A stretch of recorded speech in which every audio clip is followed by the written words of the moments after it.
जय श्री हरि, जय श्री विष्णु। नमस्कार भक्तों। आज हम सुनेंगे श्रावण मास की पावन पुत्रदा एकादशी व्रत की कथा। मान्यता है कि इस दिन भगवान श्री हरि विष्णु जी की श्रद्धा पूर्वक पूजा और व्रत करने से संतान संबंधी मनोकामनाएं पूर्ण होती हैं और घर परिवार में सुख शांति का वास होता है। तो आइए बिना देर किए सुनते हैं पुत्रदा एकादशी की पावन व्रत कथा और जानते हैं कि इस व्रत का महत्व क्या है और भगवान विष्णु जी ने अपने भक्त को इसका फल कैसे प्रदान किया। बोलिए श्री हरि विष्णु भगवान की जय। ओम नमो भगवते वासुदेवाय। श्री युधिष्ठिर जी कहने लगे कि हे भगवान, श्रावण शुक्ल एकादशी का क्या नाम है, व्रत करने की विधि तथा इसका महत्तम कृपा करके कहिए। मधुसूदन कहने लगे कि इस एकादशी का नाम पुत्रदा है। अब आप शांति पूर्वक इसकी कथा सुनिए। इसके सुनने मात्र से ही वाजपेयी यज्ञ का फल मिलता है। द्वापर युग के आरंभ में महिष्मती नाम की एक नगरी थी जिसमें महाजित नाम का राजा राज्य करता था, लेकिन पुत्रहीन होने के कारण राजा को राज्य सुखदायक नहीं लगता था। उसका मानना था कि जिसके संतान न हो उसके लिए यह लोक और परलोक दोनों ही दुखदायक होते हैं।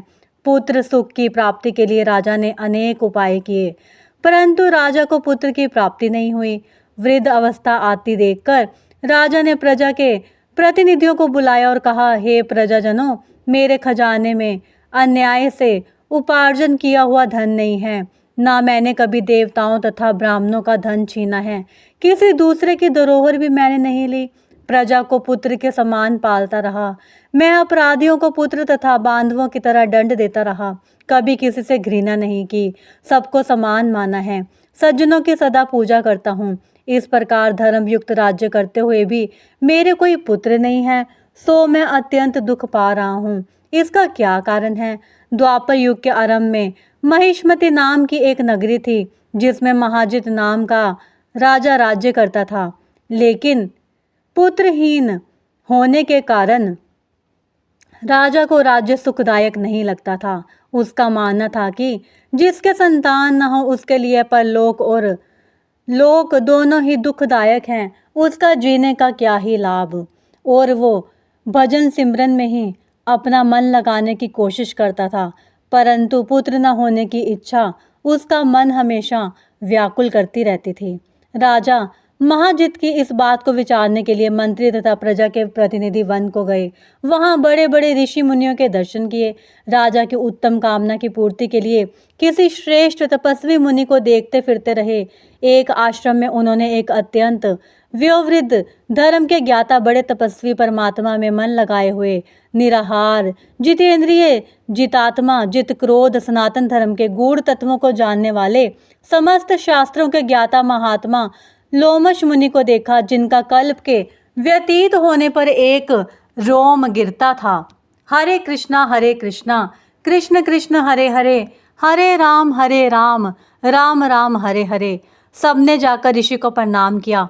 उन लोगों को देखकर मुनि ने पूछा कि आप लोग किस कारण से आए हैं? निसंदेह मैं आप लोगों का हित करूंगा। मेरा जन्म केवल दूसरों के उपकार के लिए हुआ है, इसमें संदेह मत करो। लोमश ऋषि के ऐसे वचन सुनकर सब लोग बोले, हे महिष्मते, आप हमारी बात जानने में ब्रह्मा से भी अधिक समर्थ हैं, अतः आप हमारे इस संदेह को दूर कीजिए।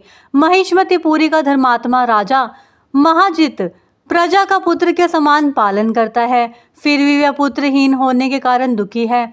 उन लोगों ने आगे कहा कि हम लोग उसकी प्रजा हैं, अतः उसके दुख से हम भी दुखी हैं। आपके दर्शन से हमें पूर्ण विश्वास है कि हमारा यह संकट अवश्य दूर हो जाएगा, क्योंकि महान ऋषियों के दर्शन मात्र से अनेक कष्ट दूर हो जाते हैं।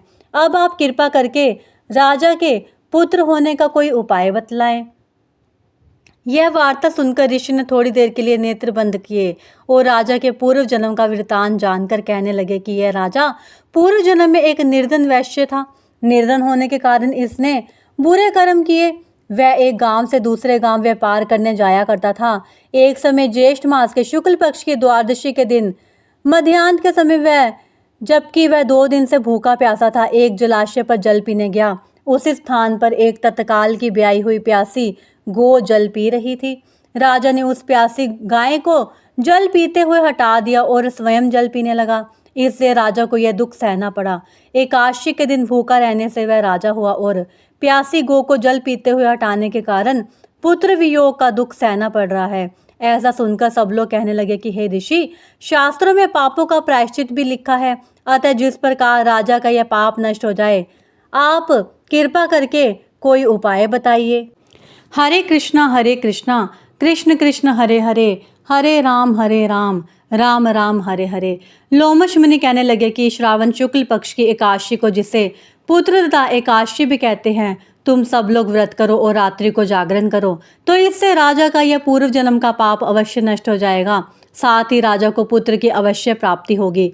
लोमश ऋषि के ऐसे वचन सुनकर मंत्रियों सहित सारी प्रजा नगर को वापस लौट आई और जब श्रावण शुक्ल एकादशी आई तो ऋषि की आज्ञा अनुसार सबने पुत्रदा एकादशी का व्रत और जागरण किया। इसके पश्चात द्वादशी के दिन इसके पुण्य का फल राजा को दिया गया। उस पुण्य के प्रभाव से रानी ने गर्भ धारण किया और प्रसव काल प्रसवांपत होने पर उसने एक बड़ा तेजस्वी पुत्र उत्पन्न हुआ। इसलिए हे राजन, इस श्रावण शुक्ल एकादशी का नाम पुत्रदा पड़ा। अतः संतान सुख की इच्छा हासिल करने वाले इस व्रत को अवश्य करें। इसके महात्म को सुनने से मनुष्य सब पापों से मुक्त हो जाता है और इस लोक में संतान सुख भोग कर परलोक में स्वर्ग को प्राप्त होता है। ओम नमो भगवते वासुदेवाय। ओम नमो भगवते वासुदेवाय। यदि आप किसी कारणवश एकादशी का व्रत नहीं रख सकते तो इस कथा को सुनने मात्र से ही आप 100 गुना फल पा सकते हैं। हरे कृष्णा कृष्ण कृष्ण हरे हरे, हरे राम राम राम हरे हरे। तो भक्तों, यह थी श्रावण पुत्रदा एकादशी व्रत की पावन कथा। जो भी भक्त श्रद्धा और विश्वास के साथ भगवान श्री हरि विष्णु जी का स्मरण करते हुए इस व्रत को करता है, भगवान उसकी मनोकामनाएं पूर्ण करें और उसके जीवन में सुख, शांति एवं समृद्धि प्रदान करें।